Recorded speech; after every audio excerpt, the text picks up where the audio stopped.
Hello, welcome to the IOSH Magazine webinar. I'm Louis Worsterman, IOSH Magazine editor. Our topic for today is ISO 45001, the impending occupational safety and health management systems standard, which if we're lucky will be out before the end of the year, if we're not, it'll be next year. I have with me today three gentlemen who've been interested in or involved in the development of 45001. Would you like to introduce yourselves, David? Thank you. My name's David Smith. I used to work in the railways in the technical capacity, and I've been involved in writing standards for BSI and ISO for about 27 years, I should think, and involved in the development of BS 880 and then OHSAS 18001. And I now chair the ISO committee on the development of 45001. Thank you. Richard? Hi Louis, I'm Richard Jones, Head of Policy and Public Affairs for IOSH. I've been representing IOSH on the HS1 committee at BSI for over 16 years now. Heavily involved, in fact I'm a chartered fellow of IOSH and been involved in health and safety for about 30 years. And funny enough, my first real job in health and safety was with a global manufacturing company designing their new management system. This just predated HSG 65. And I've worked with on the HSG 65 refresh, taking part in the workshops and the Delphi study as David was. Yeah. So like David, I've been involved in the development of BS 8800, OHSAS 18001, and now BS 45004 to support ISO 45001. I'm IOSH's lead on ISO PC 283's work group, so we've been heavily involved in that for the last 3 years. Thanks. Alex? Good morning, I'm Alex Wood. I work for Overbury, which is part of Morgan Sindall, the Morgan Sindall Group. I work for the group for 16 years now. I was with the partnership housing side of the business for 15 odd years, and during my time there I managed the 3 management standards in helping to introduce 14 and 18,001 as those standards rolled out. At Overbury we were early adopters of 9001 2015 and 14,001 15, and we want to do the same with this new standard. Thanks very much. We will be recording this, and so if you have to leave for anything urgent in the middle of the webinar, you can come back to the recording anytime over the next year. The questions box on your screen is for you to use. The main body of this webinar should be us answering questions. I say us, I mean me asking them and the experts answering them. So please write in questions. That will be how to get the best value out of the webinar. Just very short introduction on the basis that there are good background briefing materials if you want on the kind of both the genesis and the rationale for the standard.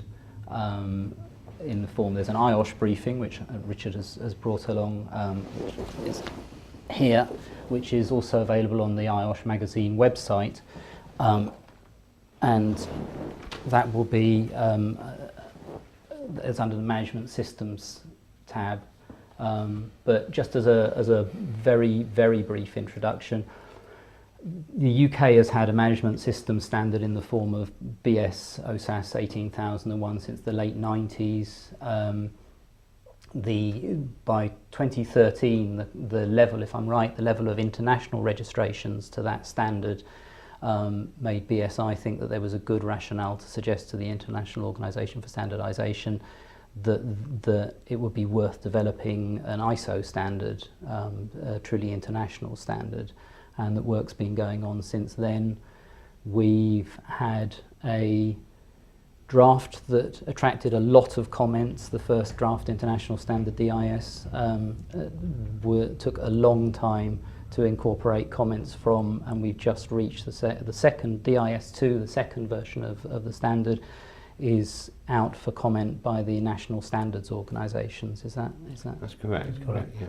And if the comments on the second draft are not too extensive or easily incorporated, then we could be on course for launch before the end of this year. Is that right? Yeah, I mean, what happens is that we have a vote and we have to achieve a certain level of voting, which we did last time, but we also have to have not too many negative votes from member bodies, country national standards bodies, which we did last time. If we get past that, then we have a meeting in September where we decide which way we go. And that will be on the basis, as you say, Louis, it will be on the basis of the number of the comments and the seriousness of the comments as to whether we make a final draft, which isn't one that people can amend in any way other than by full stops, commas, and really there's no major changes from when it goes out as a final draft, or whether we just go to straight publication. And it will be a decision we have to make on the basis of the comments and what people feel when we see what we achieve on the 14th of July. Okay. And then there'll be a 2-year phasing period during which people can register, but that they can still hold 18,001 certification, but that 18,001 will then drop out after those 2 years after the standards launch. Well, we have a 3 years. It's a migration period, isn't yeah. it? And, Okay. But you're right, really, it is 2 years in effect, because 3-year migration, because the way the certification bodies work. But it has to be accredited certification that we recognise and then allow this migration. Yeah. Okay. The other standards are called a transition, but this is a migration. And you're correct that Because OHSAS is not an ISO standard. yeah. Yeah. I mean, and OHSAS won't necessarily disappear entirely because it's enshrined in some countries' laws and legal system, like is Uganda has the 1999 version in their law, and I think it might be even in Danish law or something. So there will be Okay. so, it won't necessarily completely disappear, but I don't know that it will have phenomenal support. So there's a note there for our Ugandan and Danish viewers. I suppose if we could start out with just a general question about what the purpose of 45,001 is, kind of more what's the point of it? Well, the purpose is to help organisations manage their health and safety risks, very much like they manage their other risks, to minimise the possibility of harm or injury in the day-to-day activities of people at work. And that includes every person. Everybody's considered to be a worker in this standard. And when you think about the occupational health issues of stress, they apply all the way through the workforce. So this is a standard for managing occupational health and safety issues in the workplace to try and prevent the phenomenal amount of injury and harm that occurs there every year. I think an interesting point about this standard is that the whole standard is what we describe as a preventative standard. Yes, it so is. it differs from OHSAS 18,001 in so much as it doesn't have a clause on preventative actions, Yeah. because the whole standard is deemed to be a preventative standard. The intended outcomes are to prevent injury, illness and death. So everything that is done in the standard, all the processes that are implemented, are aimed towards that intended outcome. Right. Okay, thank you. What else would you say? Actually, that we could go on to that. The main differences in the standard between the standard and 18,001. Alex, that would be something you've been looking at. Yeah, I think there's much more of a predominance on health than there was in the 18,000 standard. I also think the need to have a targeted audit program, so you're actually looking much deeper at the processes, will be interesting to work through. And you'll need to have a robust contractor management system. Yes, yeah. Those sort of things. Very much partnership plays a big word. We have this partnership and consultation, the big area of discussion, and that the role of the worker and discussion, either through consultation, is really a big issue. Was a big issue in this new standard. I think the two biggest issues, or the biggest changes, is one, the context of the organisation, where now the organisation has to take account of all the internal and external factors that can affect the way it operates as an organisation. So it can affect the way the management system functions and can affect the attended outcomes. So they need to be thought about right up front, and the management system designed so that it achieves those intended outcomes. And of course, what's been said over and over again, much greater emphasis on leadership. You know, top management, as the standard describes them, those who direct and control the organisation, now have to be visibly active in this. I mean, with OHSAS 18,001 organisations were able to nominate a management representative, so that's the person they trotted out for the auditors, and that quite often would be the health and safety manager. Now it can be anybody in the organisation, so for global companies, for example, the chief executive and board directors may need to get used to being interviewed by auditors, which is possibly something they've never had to do before. So the auditors can request to go to any level of management and They can ask the finance director, what's your role in health and safety, which would never have been a sort of thing necessarily in the thinking in the past, but anybody's in a senior management role can be challenged about their role. So I find it quite, and the issue, as Richard said, this context issue, which was not there in quality or environment before, is a really big field, and the new leadership is really challenging thing that most organisations will find, because one of the key things in that is the integration of the requirements within the business processes. So those organisations that had health and safety management or systems or quality systems, environmental systems, as a little pod on the side, as a silo, this is no longer acceptable. I mean, it never really was, but now you have to integrate the actual requirements in the standard within the business management system. And that is quite a dramatic change, I think, for a lot of organisations, especially when it was virtually run by health and safety managers in some cases in the past. And I think it would be vital to be able to collect the data from your various inspections and audits, and be able to manipulate that to find out where you're going to go, how you're going to trend analysis. Definitely. That's another interesting change, isn't it? It's the documented information is now a requirement. So the new standards no longer talk about documentation records or documented procedures. It's just documented information. So it's recognising that we live in a digital age. Yes, absolutely. Information is stored and processed in all sorts of ways. So it's for the organisation to decide how they want to record and maintain that documented information. So auditors now will have to get used to seeing this on iPads, iPhones, laptops, PCs, you name it.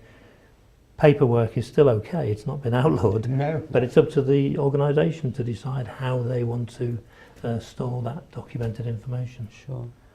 Alex, you mentioned control of contractors. Yes. I think that plays into context of the organisation, if I'm right, that's something which is common to the whole suite of management standards ending in 001, 50,001 for energy management, all of the common, the ones that health and safety practitioners are most familiar with would be 14,001 and 9,001, I imagine. But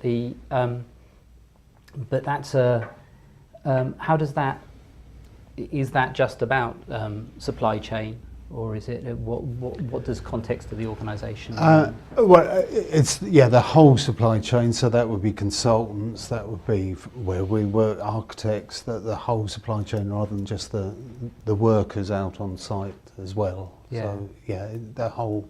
And what do you have to do? I mean, it says, I suppose, without access to the text of the standard, which obviously hasn't been finalised, but what is it that you have to consider about the context? Effectively, working with bona fide contractors, really. You've got to do your checks and balances to make sure that they're suitable for the work. You use the word competent, don't you? Yeah. And it's about governance and due diligence, at that higher level. Yeah. But it's broader than just contractors in the context of your organisation, because you need to consider all sorts of other external factors, the political, the social, the technological, any changes that are taking place in and around. And it's not only contractors, but the communities in which you're operating. Any interested parties, they use the term interested parties rather than stakeholders. Yeah. But I think the big thing for contractors is now 3 sub-clauses in 45,001 on contractors, procurement and outsourcing. Now these are really powerful. There's a requirement for organisations to have processes in place to safely manage those 3 aspects. And what it does, it effectively extends the management system as far into the supply chain as the organisation has control and influence. So it's quite a powerful aspect of it, because it's all about managing risk. It is. I mean, what he's trying to do is stop people outsourcing, using the word generically, their risk to somebody else and saying, I don't have that, it's not my issue anymore. So you have to employ responsible contractors. You have to be responsible in your procurement. You have to be responsible in your outsourcing. And it is a changing dimension, and this all comes into the context of like the legal aspect, political aspect, social aspect. All of those things drive what the scope of the system, what you're trying to achieve. So it's a dramatic change really over OHSAS 18001 in some ways compared to what we've had. And some people may have difficulty making that migration because they may not have had a fully robust system. That's an interesting point. Dave's just mentioned the word scope. Within the context, you have to set the scope of your management system. It's up to the organisation to decide how much of the organisation is covered by the management system. That's nothing new, is it? No. But we've actually inserted into the requirements that the scope can't be used to hide things. So you can't decide we'll only apply it to the nice safe areas and these nasty areas are out of scope. When auditors come to audit organisations and look at how they've determined what the scope is, they'll ask questions. Well, why isn't that involved? So it's quite a powerful aspect, this context of the organisation. Sure. And I think, just to add, if I may, that one of the issues will be from an internal audit and a management perspective and external auditors, because they have to determine on the basis of the context what the risks and opportunities an organisation's got to manage. And this is a big ask of auditors and internal people, because they've got to challenge people at a senior level and make sure what they'll put in, the robustness and the scope and the things they put in place actually identifies the true risks and opportunities, and then they put things in to manage those. And so it requires people to think differently from the pure compliance route.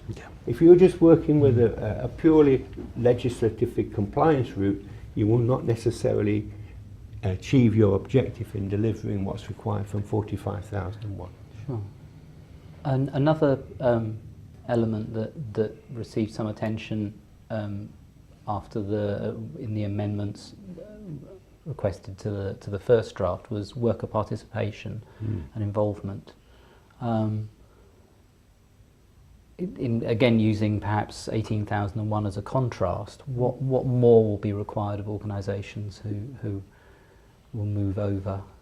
Well, I think that to me the important bit about this is it's been, the high level structure, Annex SL as it's described, now mandates 10 clauses, and they all have to be in the same order and the same titles. Now you can't change the titles, but you can add to them. And for 14,001, we've added worker participation 45,001. to 45,001.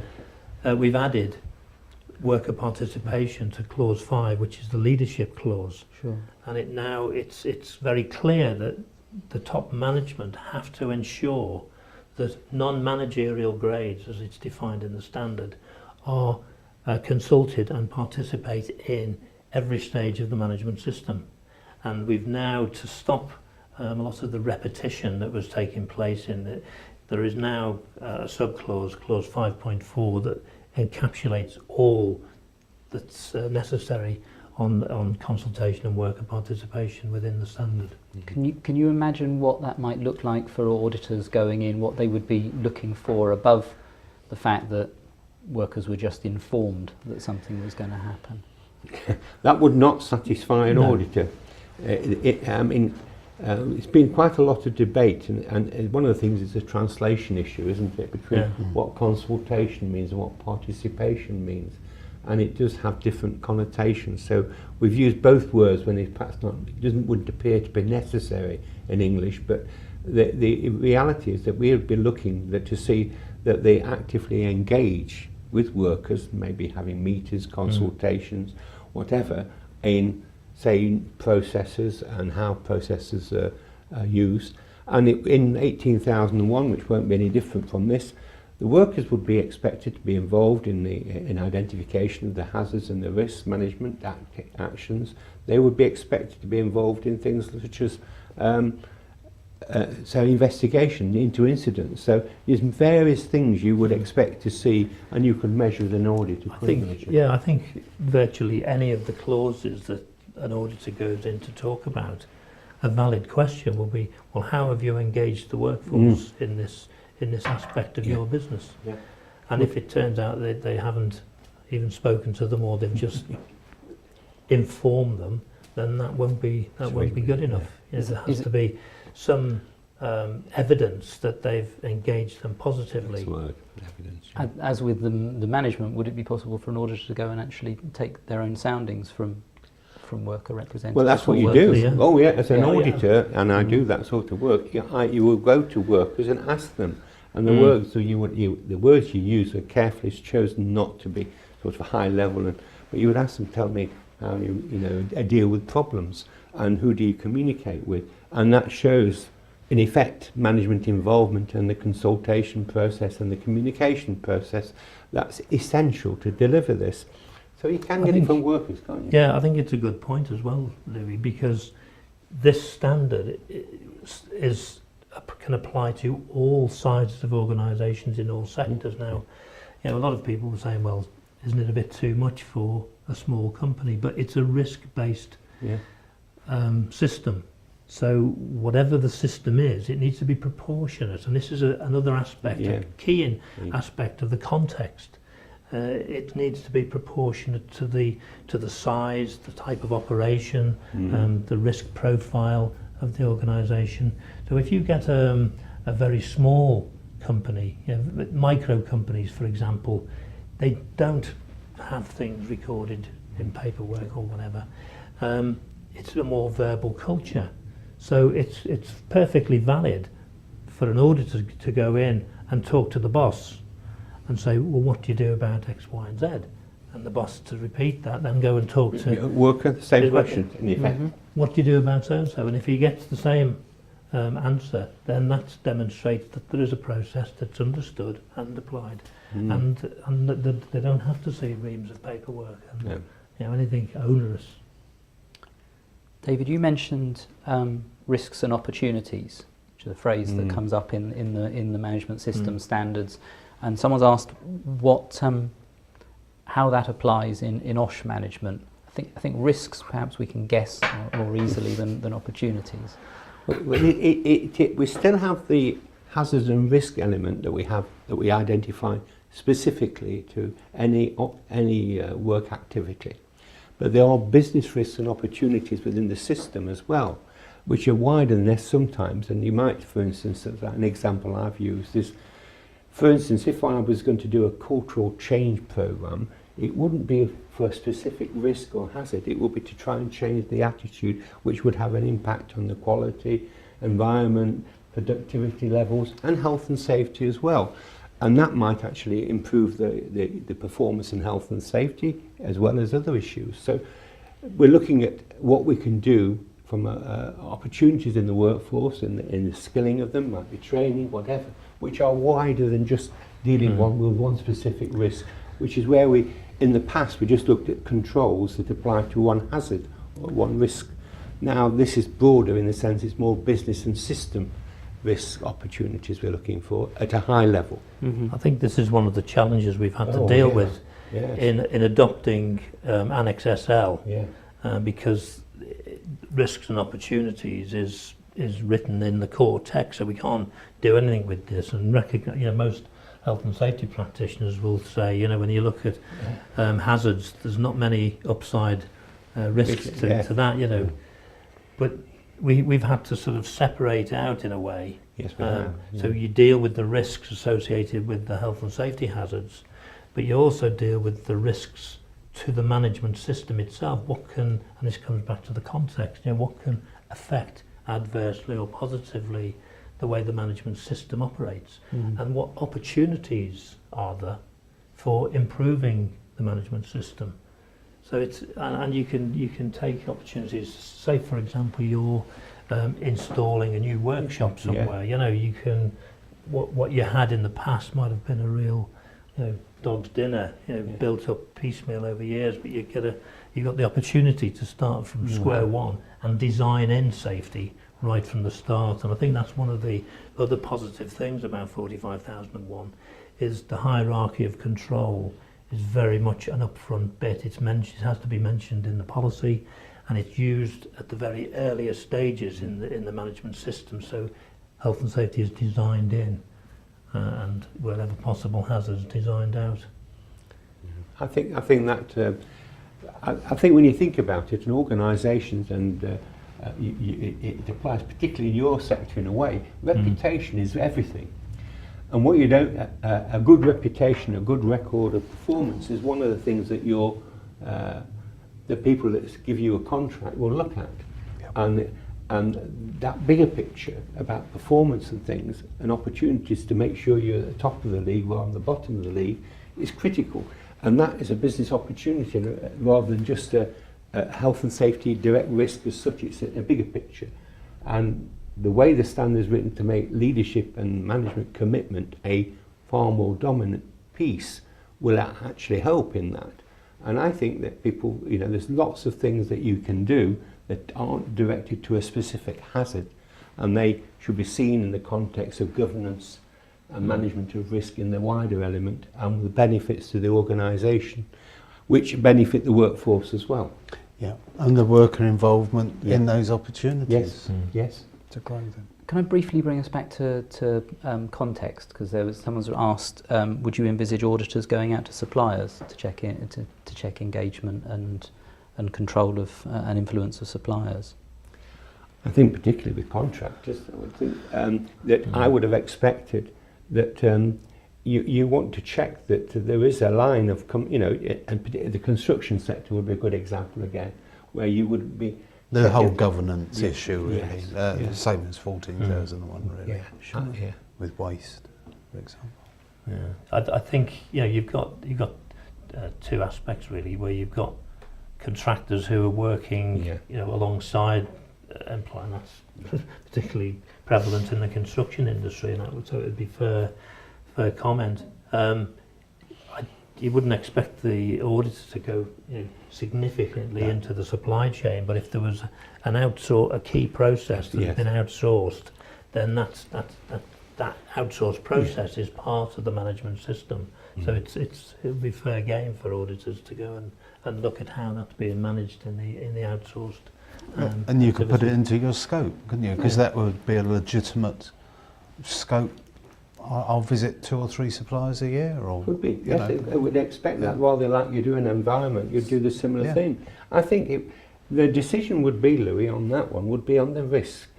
So as an auditor, my attitude would be to look at the risk something poses to the organisation and, you know, in its performance.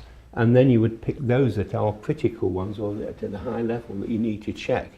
It may not be an office space unless it's a health issue, but it may be, you know, but they are in the construction sector. It's very typical of some of the supply issues and delivery issues. You know, you may have a company delivering, you know, lots of parcels and things. There would be, and you may outsource that to some extent, but you would want to make sure the calibre of the drivers and the vehicles and the service. Yeah. You wouldn't just leave it without checking it out, I think. Sure. If I had a question through that, if people are already gathering set information because the standards are very much the 001 standards are very much aligned, the Annex SL requirements.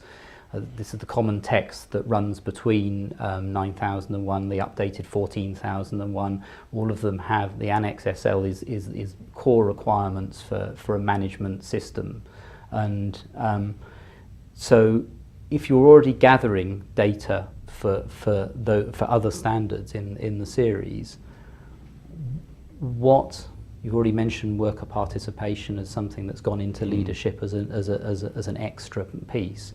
What else would be new to someone signing up to 45001? I mean, the first thing is, you've really very good question, Louis, whoever asked that question. The standard of the Annex SL, and it's something we've been fighting for that sort of thinking for a long time in the standards writing field, is to facilitate the integration and to stop the duplication and the opportunity and reduce the likelihood of conflict or whatever. And so the core text in the standard, it will be the same in all 3 standards or 4 or 5 standards you use. And if you've got some of those in place, and you've got a good OHSAS system, migration to 45001 will be substantially more easy than it would be if you haven't got those standards. From my point of view, thinking about it as if I was running a business or whatever, I would not want to go and identify the factors that impact on the organisation, external, internal, for my quality system, then for my environmental system, and my health and safety system. There will be unique elements in that thing, but in essence, I'd look at all those issues. And when I look at the interested parties, I'd look at them all in one go. And then I'd be starting to look at what the risks and opportunities collectively are. And some would be purely health and safety, some would be quality, looking at the customer focus, some would be on environmental issues. But the collective thing would be a composite, it would be an integrated approach, and meets this requirement in leadership that we integrate the requirements into the business processes. So going back to your question, there are the unique bits, and we do have the unique bits which are the participation and consultation. But if I was putting in a quality system, environmental system in 45001, I don't think it would be a good idea to just say, well, participation and consultation is just something for health and safety. No. I think this is something for quality. I think it's something for environment. What I would be doing is looking at upping the ante in all the 3 areas to take the best out of each standard. So if the way you manage documents and stuff is excellent in your quality system, you would use that approach in your health and safety system. So you could, or if you use these in a positive way, not to do the minimum, but to try and do the best, to make the best opportunities out of this, you will raise it up. And there are unique things that would be in your OHSAS system. In the main, a lot of the things in the OHSAS system, when it comes to operational control, are there already, aren't they, Richard? Apart from the outsourcing, procurement, and contractors are not so strongly worded, but the rest of it is very similar. Yeah. I think one of the things, with the Annex SL, it's been estimated, I think, that about 40% of the core text in all new and revised management system standards will be the same. Many of the common terms and definitions will be the same, but the rest will be topic specific. But I think the clause and sub-clauses that have had the least changes is in clause 7, which is support, which covers the competence of the of people within the organisation, the communication channels that have been set up. It's a section of the standard that helps to make all the rest of the standard work, and that will be common in most parts across all the management system standards. Sure. I mean, if you look a bit further on the audit and review process, would you do them separately? I would have thought the management review would be better as a collective, and the audit could be very much depending on the complexity of the organisation. But a lot of these things could be actually done together, and the wording and the approach is the same in those in all of the standards. You don't want a separate audit or review process for the different standards. You might be setting separate objectives for the different standards, but the process for evaluating those will be largely the same. Alex, you've been looking at the switch between 18,001 and 45,001. What are the main, for someone who's for an organisation that's already certified, what do you think are the kind of main bits of work to move to the new standard, and how long would it take? I think you really need to think about a robust data collection, how you're going to collect your data, how you're going to use your data, from whether it's incidents, whether it's inspections, whether it's audits. The way you cut and carve that will assist you with the audit process. If you haven't got a health surveillance program, you really need to think about having one. Work engagement, effectively it's part of CDM already, and consultation, so certainly in the construction industry I don't think that's a difficult box, and large construction organisations have top-down management. They understand the real importance of health and safety in today's world.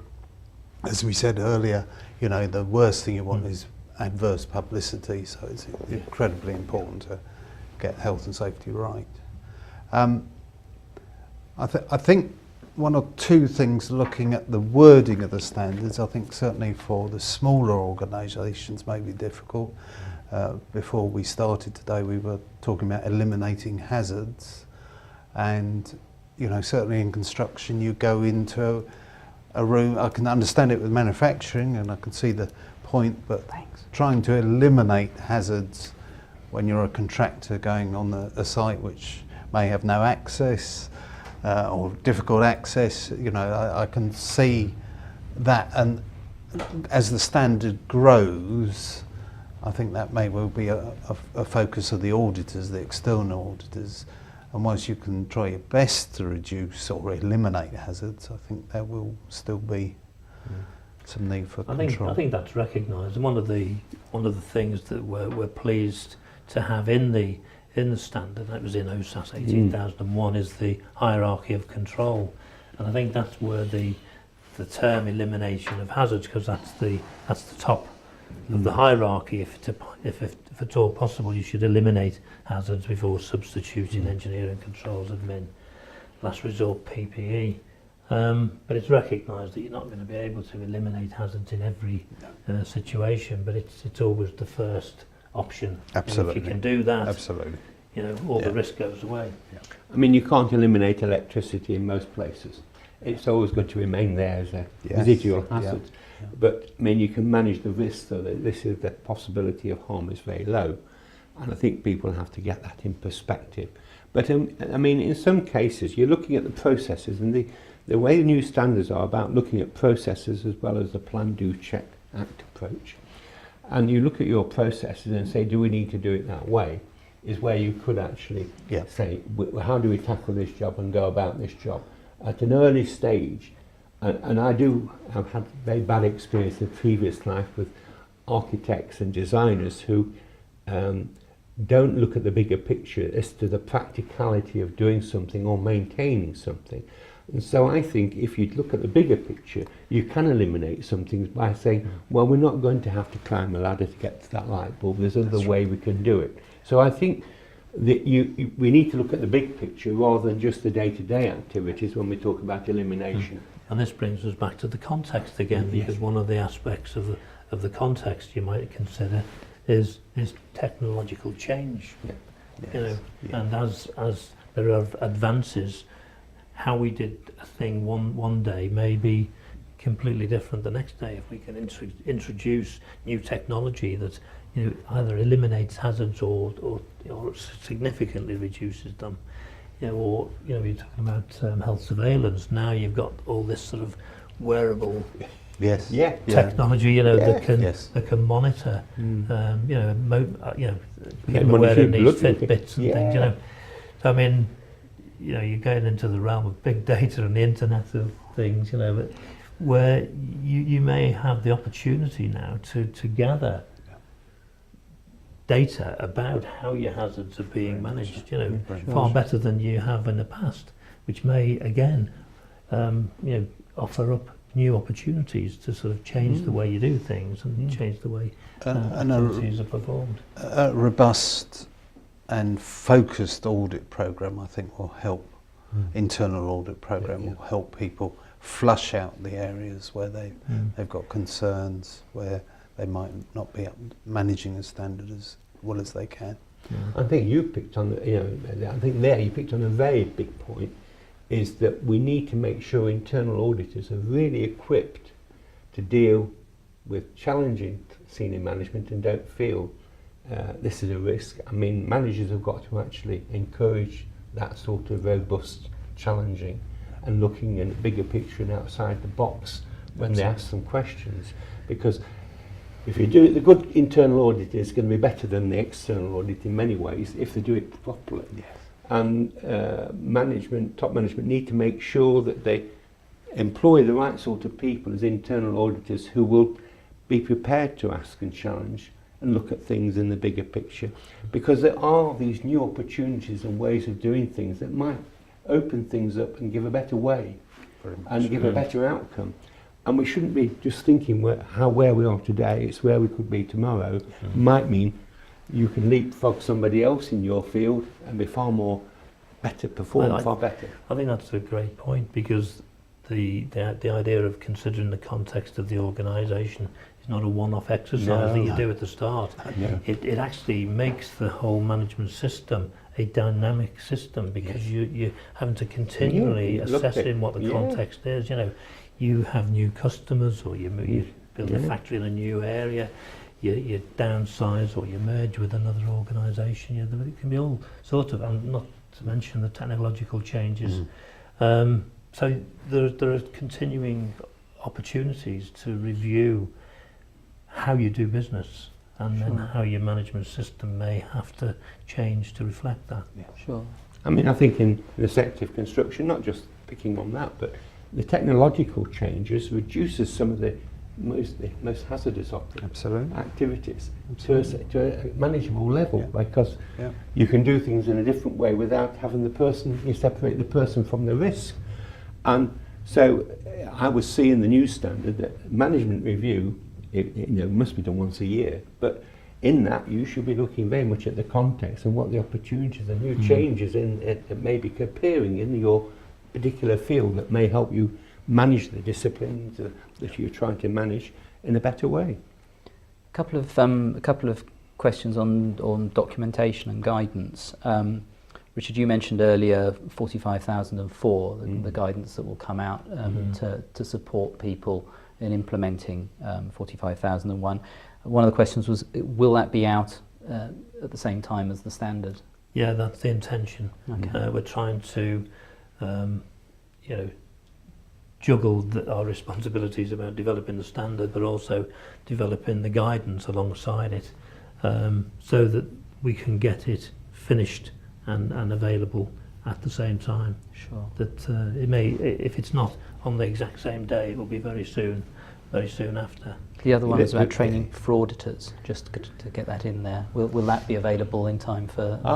Well, the audit issue is a totally different thing. That's a problem to some extent, because the standard that there's a standard being written about what an external auditor looks like, and that's been written in parallel. There's also a revision of the document about auditing anyway, which is called 19,011, which tells you what a health and safety auditor looks like. So I'm not sure that all those things will be out at the same time. So there may be problems, but I don't think they'll be very far apart. The 17021 on auditor will be out pretty well the same I mean, time. most auditors who are certificated to audit, Yeah. is that the right term, certificated or accredited, Yeah. to audit to OHSAS 18001 shouldn't be far off No. 14,001. I know that IRCA, the International Register of Certificated Auditors, had mandated 1.5 days training for those auditors who want to transfer from OHSAS 18,001 to 45,001. Yeah. That's not that there's anything fundamentally changed in the health and safety management system arena, but it's ensuring that auditors have the skills to sort of audit the context elements that they're used to. They know they're going to see documented information in all manner of systems, but importantly as well is having the interpersonal skills to talk to the chief executive or a board director of a global company, Sure. who they may never have had to talk to before. There's a slightly different language and approach to be taken there. It So I sounds, think it's it sounds overall as though it is going to be more work to implement than previous management system standards in OSH.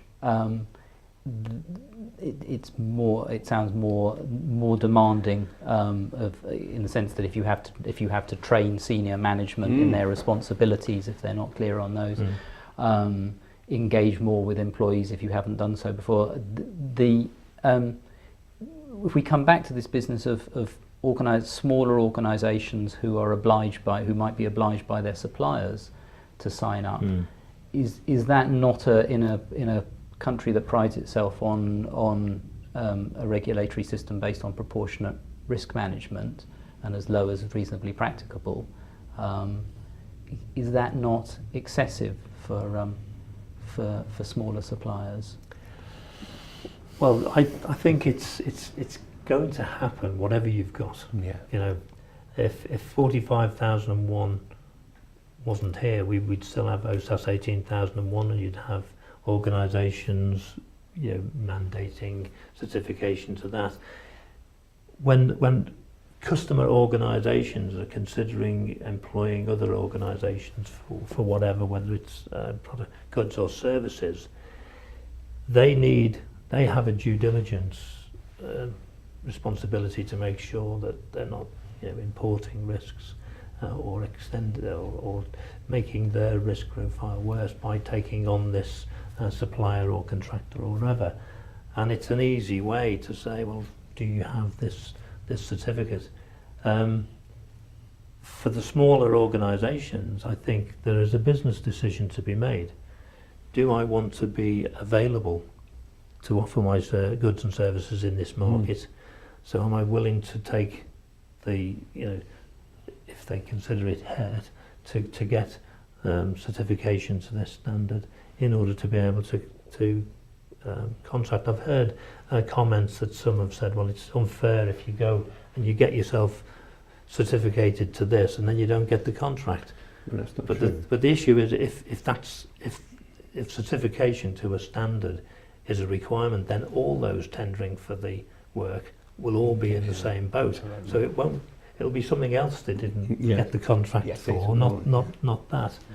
But I think they need to look at the bigger picture, the benefits that can accrue from having a effective management system standard, and the long-term benefits that might bring them in positioning them well to tender for future work in the going forward. I mean, if it's not a pun, it's no accident that the model that's chosen is very similar to, it has a lot of similarities with the new refreshed HSG 65. This is because we guided the HSE, this is what was coming. And I think you'll find that the wider picture needs to be recognised in this new world. I come across big organisations, you know, one way or the other, like Marks and Spencers or Sainsbury's, who are going out to countries in Africa, such as Africa, and looking at the avocado grower and the pecan nuts to make sure that the workplace is good and that they've got right environmental controls and quality. Now, it may mean that those companies charge a little bit more, but if you don't have those things in place, you don't get the business, so it doesn't matter.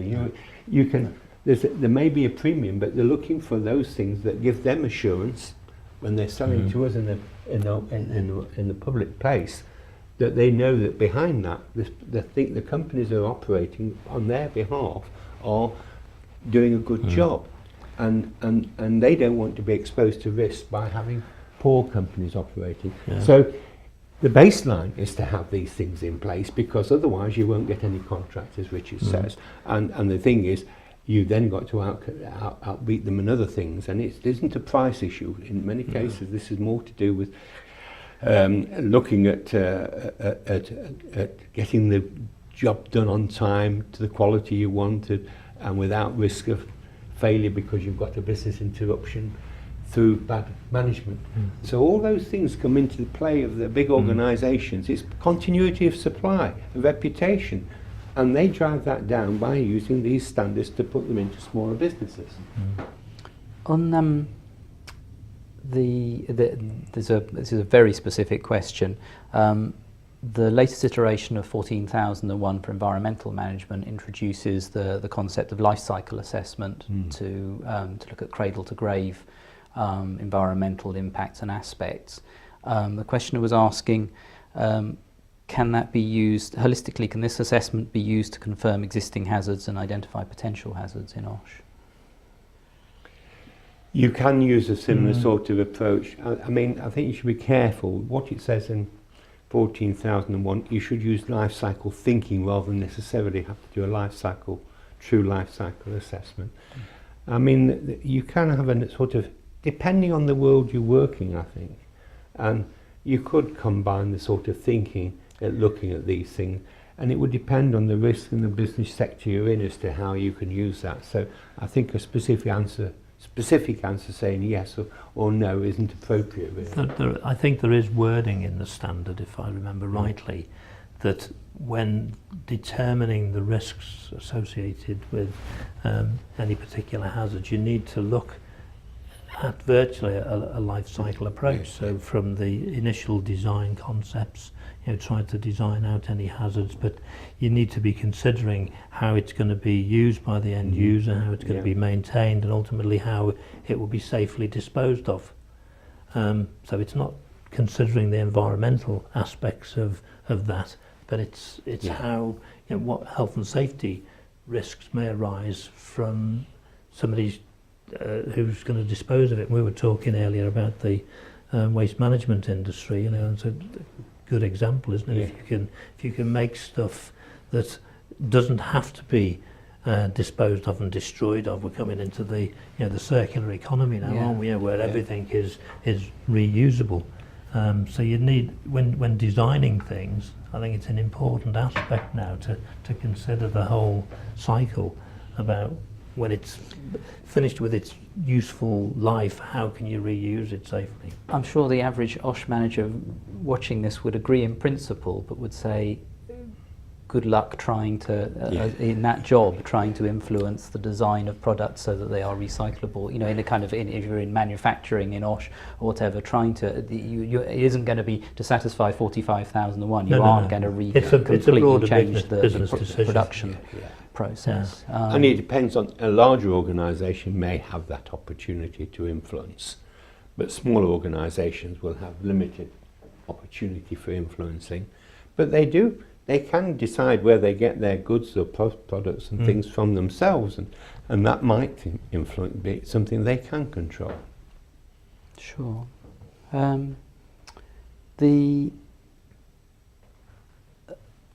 other question that that came up that I thought was interesting was how much industry consultation went into the standard.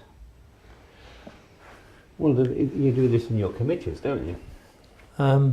Well, yeah, when we consult our members on elements, you know, the different committee draft stage and the DIS, we have members inputting from different parts of from different industry sectors. Each national standards body, which is referred to as mirror committees, I mean, HS1 committee is made up of potentially about 40 people who don't always turn up, and they come from a cross sector of industries, and they're not all health and safety professionals. No. You know, they're people from trade bodies and other industry sector bodies. So you'll have things like Federation of Small Businesses rather than, you know, which isn't sector, but you will have the Engineering Employees Federation or whatever. You'll have a mixture. So all those people have an opportunity directly on the committee to make their impact in all the countries they are. And then when they go out for wider consultation, which these things do, specific industries will make a comment which will be considered in the bigger picture as to its relevance and whether it's possible to encompass it or take it on board, and they do that. So I think feedback's good, isn't it? Many of the national standards bodies who attend the project committee meetings have a delegation of 3 perhaps, and there'll be a mix. You know, certainly an industry person and a worker representative is quite often seen. Sometimes we've had from the UK, you've had HSE representatives as well. So it's not. So it's the representation at the meetings reflects. So you have very strong worker representation from some countries, very strong manufacturing or management consult representation. So it is a mixture. They say there'll be 120, say, at the next meeting, and there'll be a real mix of people. Okay. The linked question, has the insurance industry been involved so that there's a chance that people who are certified would see a reduction in their premiums? It's not a very strong link, but there is a representative from ABI on the HS1 committee, BSI HS1 committee. I would be very surprised if other countries' national standards bodies committees don't have somebody similar from that, but I don't know for sure. No, I don't. I think certainly the German delegation would have. I mean, their whole system is driven by insurers. So it's their country in Germany. They have a very strong. It's the whole thing, the factors and levels and how things are managed are directed from an insurance background. But in the UK, the insurers, from my experience of 20 odd years, is that they've been very proactive in promoting this and encouraging it, as they see this as actually being very helpful from their point of view, and encouraged people. And in some cases, smaller businesses have had reductions in their insurance premium as a result of adopting OHSAS 18001. Okay. So I see no reason why that shouldn't continue with 45001. Thank you. Someone was asking if you already have a management system which was mapped onto the HSE's HSG 65 document. What would be the benefits of, or is there any need to implement 45001? Well, this is the IOSH position on this. I can talk about the IOSH position in this case because this is something that we've consulted members on in the past. Is that we are very much in favour of a systematic approach to managing risk. We don't really mind which system is used, and as you know, international standards, well, all standards are voluntary anyway. We'd be quite happy for an organisation to take the principles of any given management system and implement them, deal with it with internal audit, and not necessarily go for certification if that's not something they necessarily require. I think our view is that good health and safety management is good for business. You know, not only does it save lives, but it can enhance reputation, resilience, and results. So it's up to the organisation whether they seek certification, accepting that, you know, that the question that we had before, that some organisations may be compelled by other business needs to go for it. Sure.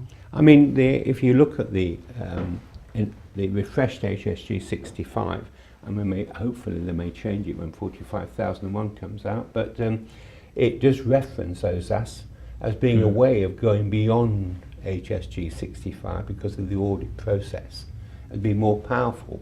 And it can't make you do it, but it does recognise it as a way of giving better advantage and making sure your health and safety works. So the HSE does encourage it in a way, even though it cannot mandate it, because there's no absolute requirement for audit in the HSG 65. No. And I think that's the big difference, isn't it? HSG 65 is guidance on those elements that go to make up a management system. It's not a management system per se.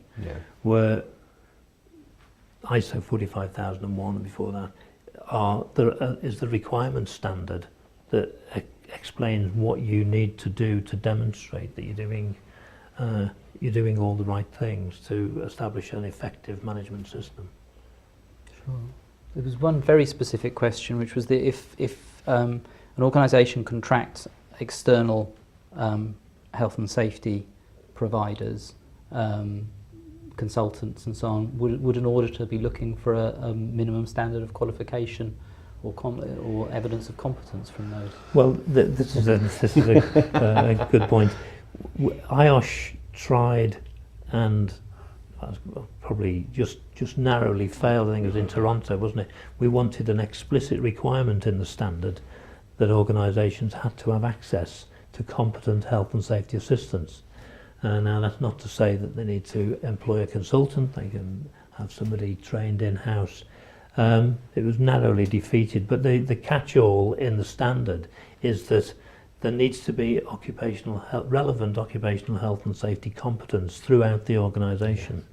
So whoever is engaged by the organisation to carry out tasks, they need to be able to demonstrate that they are competent to do the role that they're doing. Absolutely, all the way through management, whatever, competence is a key element. So rather than state that you've got to have it for this bit and that bit, it really says if every bit of it you have to be competent to do it one way or the other. So I think it is addressed, but not necessarily specifically outlined. It's rather like the participation and consultation. You could put it in every clause and then it just overwhelms it. You just say once that it needs to be done, and it's very clear that it has to be done through the whole thing. And I believe that competence is the same in training. Is mandatory in that you have to make sure that people are competent, and that would be for health and safety providers as well. And I don't think it's the position of a standard to define, you know, what is health and safety competence in every case. You know, that the training and qualifications will differ right across the world. You know, so it's. In answer to the viewer who asked, in response to I think Richard's point about talking to CEOs about whether or not the viewer asked whether or not there was any way you can go for advice on competence in talking to the most senior levels of management, I'd say watch IOSH Magazine. It's something we're trying to come back to over and over again, and it certainly crops up in the leader interviews. It's something that I think it's not always the thing that is built into the existing skill sets of a lot of OHSH practitioners, and is something that everyone has to learn for themselves to a certain extent. We're going off ISO 45001 a little bit here, but I mean, one of the things this is recognised by IOSH, and one of the reasons, I mean, members out there will know that we've developed the IOSH blueprint.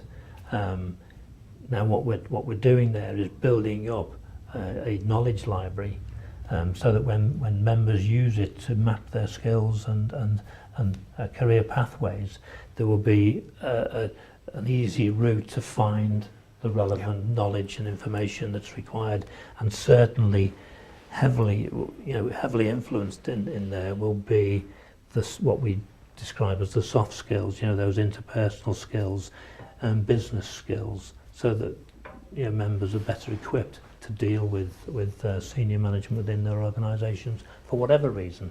Sure. At a very sort of local level, members may have to go and make a business case to managers to implement a particular intervention. So it's right through the organisation, really. I think one of the things we perhaps may have not looked at is that one of the things is the policy and the system and the direction that the organisation takes has to be consistent with its vision and mission and with its purpose. And you look further down, you have to set objectives. And many businesses talk about KPIs, key performance indicators, and this very much lends itself to looking at the top management are setting objectives and performance indicators that are consistent with the purpose and where they want to be. And this will help people as auditors coming in or working inside the organisation to challenge managers, where are we going, how are we achieving this objective, is it relevant, what does it mean? So I think that probably is one of the vehicles that people, the health and safety practitioner can pick up on and use as a way of getting into the inside of the manager's thinking and the way the business is going, and helps perhaps when they go and talk to senior managers, please tell me what your KPIs or your objectives are and how you're delivering them and how they are SMART, which is in effect, the old acronym of specific, measurable and SMART term. And that's what it's driving you in the standard to do.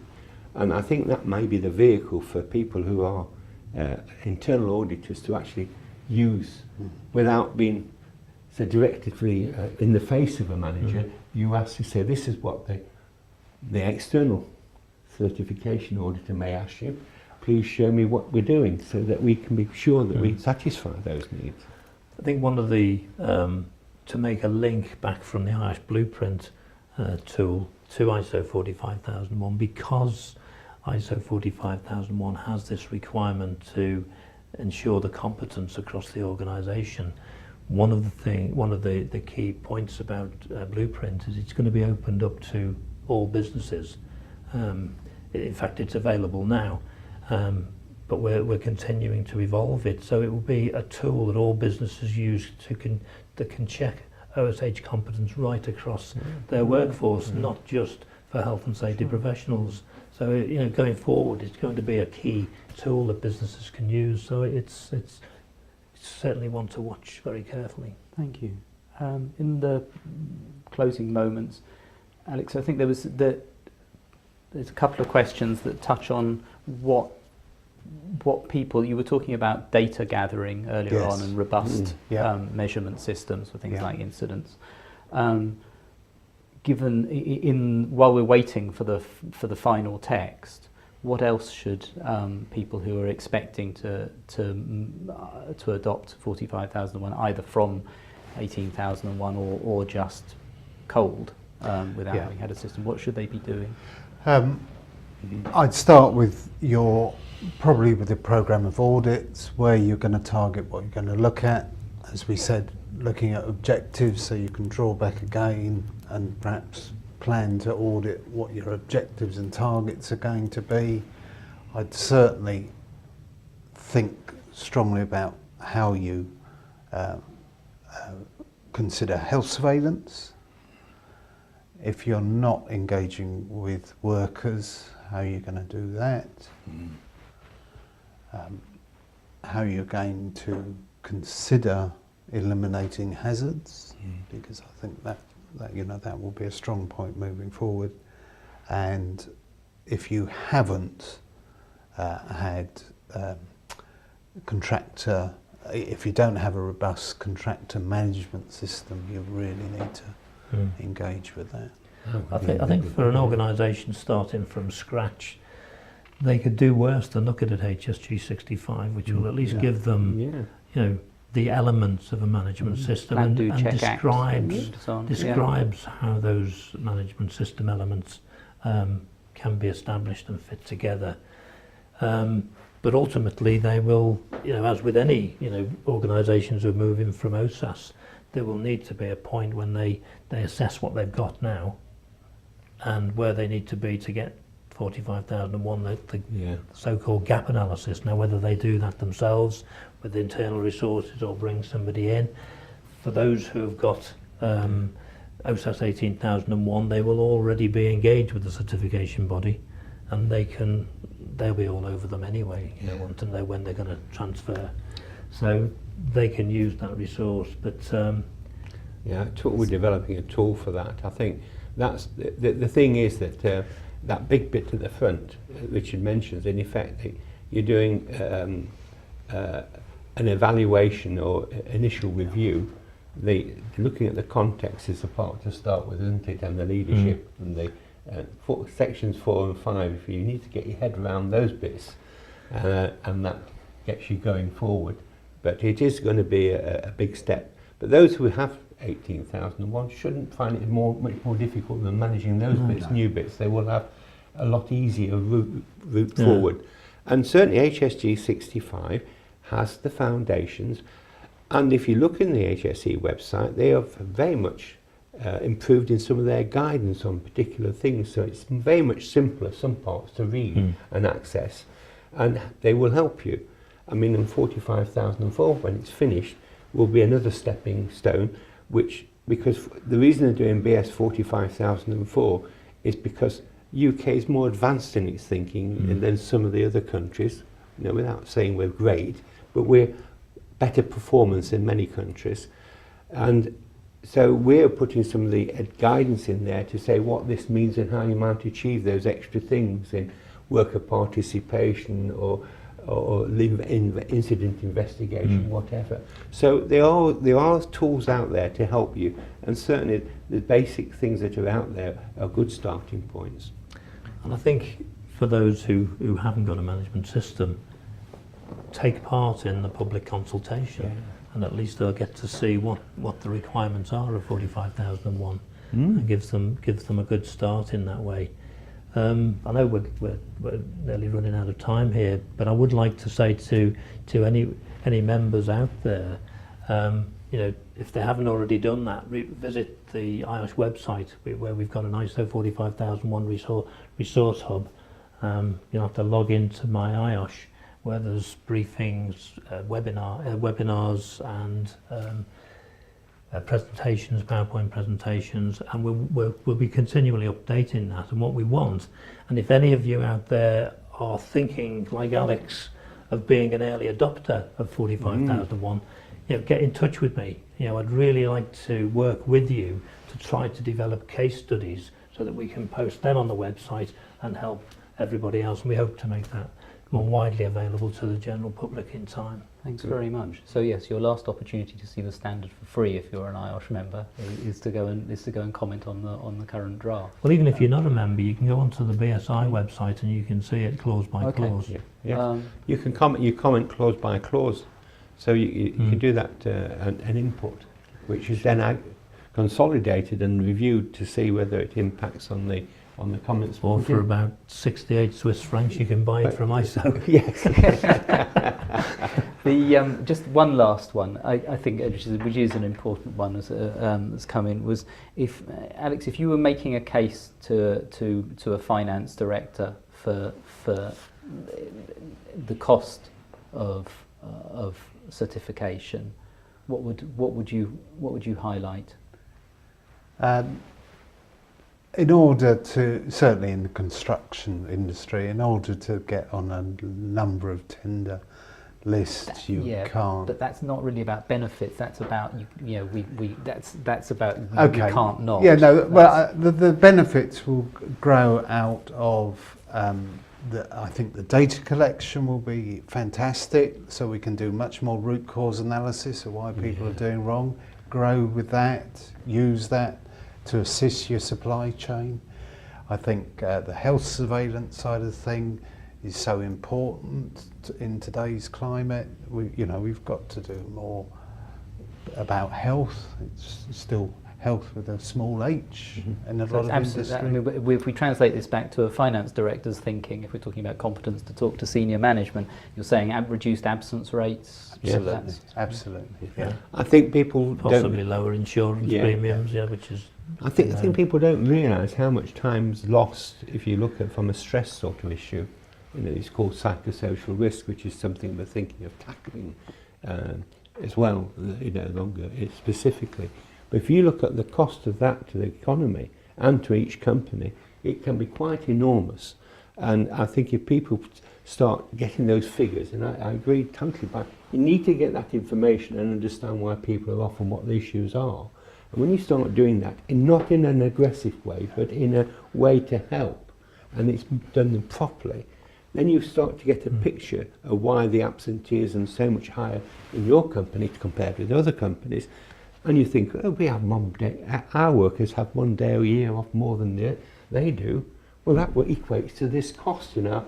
This is 2% of our cost, or whatever it is. You start then thinking, what can I do to do things better? And the finance director should be picking that up with the HR manager. What are we doing? Why do we have such a high turnover?